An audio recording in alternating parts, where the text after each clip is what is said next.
Innal hamdalillah nahmaduhu wa nasta'inuhu wa nastaghfiruh wa na'udzu billahi min sururi anfusina wa min sayyiati a'malina may yahdihillahu fala mudhillalah wa may yudlilhu fala hadiyalah. La haula wala quwata illa billah, amma ba'du. Para pemirsa, saudari-saudariku yang ingin menikah, saudara-saudaraku yang ingin menikah, kita sering melihat bahwasannya kendala pernikahan itu diantaranya ingin walimatul urusnya besar, ingin pesta pernikahannya kelihatan oleh tetangga, kelihatan oleh teman itu besar. Maka kita lihat budget yang sesungguhnya. Ketimbang kita walimah itu sunnah hukumnya, tapi kita sampai menghutang, yang mana hutang itu adalah kewajiban kita. Maka seyogyanya satu keluarga itu diskusi dengan kebaikan, agar supaya pesta pernikahannya secukupnya, sederhana mungkin.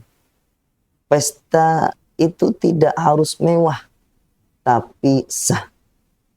Ya, artinya akdun nikah itu disunahkan, diwajibkan. Akdun nikah itu diwajibkan dengan hanya akad dan mas kawin saja.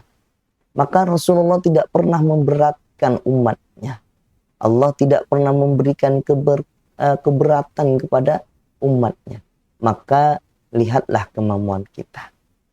Maka pemirsa sekalian, pemuda-pemudi yang ingin menikah, jangan sampai kita terlalu memikirkan yang namanya pesta pernikahan. Karena pesta pernikahan itu adalah sunnah muakkadah. Hilangkan gengsi kita, hilangkan pingin di riak atau riak kita kepada tetangga. Tapi bagaimana? Mudah-mudahan keluarga kita menjadi keluarga yang barokah, sakinah, mawaddah, warahmah. Karena pesta itu memang dianjurkan oleh Rasulullah SAW. Ya, Rasulullah SAW menganjurkan dengan cara sunnah muakkadah, yaitu sangat dianjurkan, tapi tidak pernah memberatkan. Kata Rasulullah dalam hadisnya, yaitu walau bisatin, walaupun hanya satu kambing.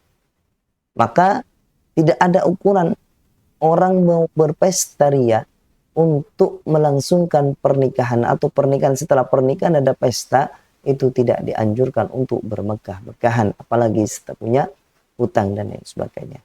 Maka hukum berpesta ria itu lebih baik sederhana, seperti Rasulullah.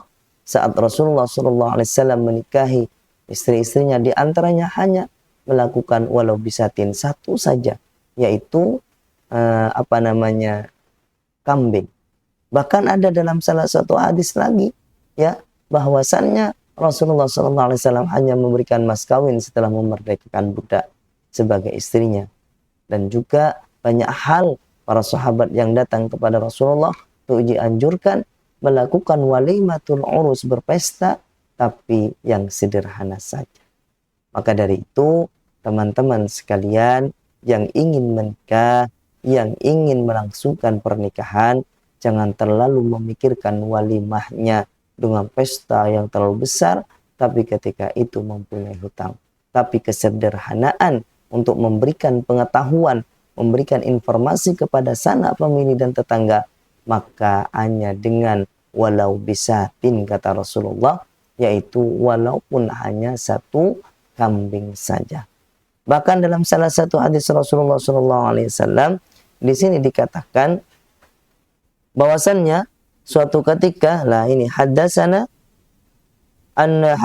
Muhammad bin Yusuf, haddatsana Yusuf an Mansur, ya Ibnu Safiyah an Ummi Safiyah binti Saibah, qala aulaman Nabi sallallahu alaihi wasallam, Rasulullah mengadakan pesta walimah ala ba'di nisaihi, atas sebagian istri-istrinya, bimuddaini min sa'irin, hanya 2 mud dari sa'ir. Apa sa'ir itu? Adalah gandum. Kalau 2 gandum saja, berarti Masya Allah. Kalau sekarang sudah buat 50 nasi aja sudah cukup. Apalagi kambing. Kambing itu ukuran besar sebenarnya. Maka saudari-saudariku, jangan sampai kita mempermasalahkan tentang pesta pernikahan, tapi bagaimana kita berdoa mudah-mudahan akad nikahnya dicintai dan diberkahi oleh Allah Subhanahu wa taala. Maka kesimpulannya, pesta pernikahan tidak harus mewah, tapi yang penting sah dan barakah. Amin ya rabbal alamin. Terima kasih. Wassalamualaikum warahmatullahi wabarakatuh.